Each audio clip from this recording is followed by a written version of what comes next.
So there certainly is a lot going on in U.S. politics. CNN politics reporter Jeremy Diamond joins us now from a Trump campaign event to talk to us all about this. Jeremy, firstly, obviously, this CNN ORC poll that shows Trump holding a very broad lead in South Carolina, 16 points ahead of his nearest rival, Ted Cruz.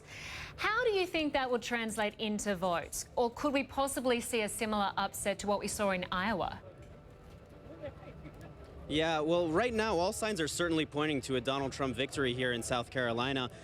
This is a lead that Trump has held consistently over the last weeks and even over the last months. He's consistently been way ahead in South Carolina over his closest rivals, with Ted Cruz most of the time being in second place here. That's kind of a little bit different from what we saw in Iowa, where we saw Donald Trump kind of surge late in that state, pulling ahead in the most recent polls before the Iowa vote into first place, before ultimately getting second place. So as of now, all signs pointing to a Donald Trump victory here, but of course nothing is certain.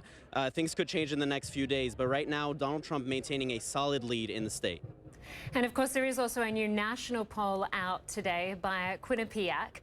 It shows that everyone pretty much is falling far behind Donald Trump. He is soaring ahead nationally. Do you think there were so many people at the start that thought he would lose his momentum, but he seems to be surging ahead? Yeah, absolutely. And certainly a South Carolina victory would further that.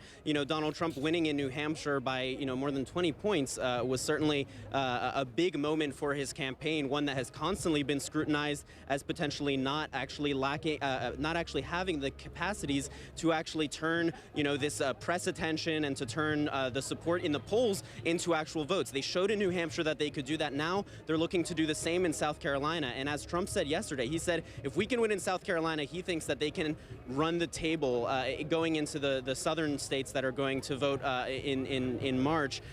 Big states that might be sensing a similar victory to what Trump is dealing with right now in South Carolina. He certainly seems to have a lot of support just behind you where you are. Another issue that we've seen kind of pop up today, quite a comical sort of a story. Jeb Bush sent out a very unusual tweet. It was a handgun. I think we've got the image of it with his name inscribed on it, and on the tweet the word just America. The reaction online, of course, has been quite funny, the international reaction. What should we make of that? Certainly. I mean, online you saw a range of reactions from comedians to Edward Snowden, all kinds of people weighing in, a lot of them kind of mocking Jeb Bush. Certainly that's the point of view on the left side of the political spectrum. Here in South Carolina, though, that's not really something that has made too many waves either way. I mean, certainly people here are very supportive of gun rights and supportive of preventing any further gun restrictions. So Jeb Bush kind of making that statement with that picture. I don't think it's going to make too many waves here. What is making waves here in South Carolina today, though, is Marco Rubio receiving the endorsement of South Carolina Governor Nikki Haley. She's going to endorse him at a rally this evening. CNN just confirmed that a little while ago. That is going to play big in South Carolina. She's a very popular governor, and she's not the first South Carolina elected official to endorse Rubio. So that certainly is going to help Marco Rubio hurt Jeb Bush a little bit going into this contest on Saturday. Marco Rubio certainly needs all the help he can get.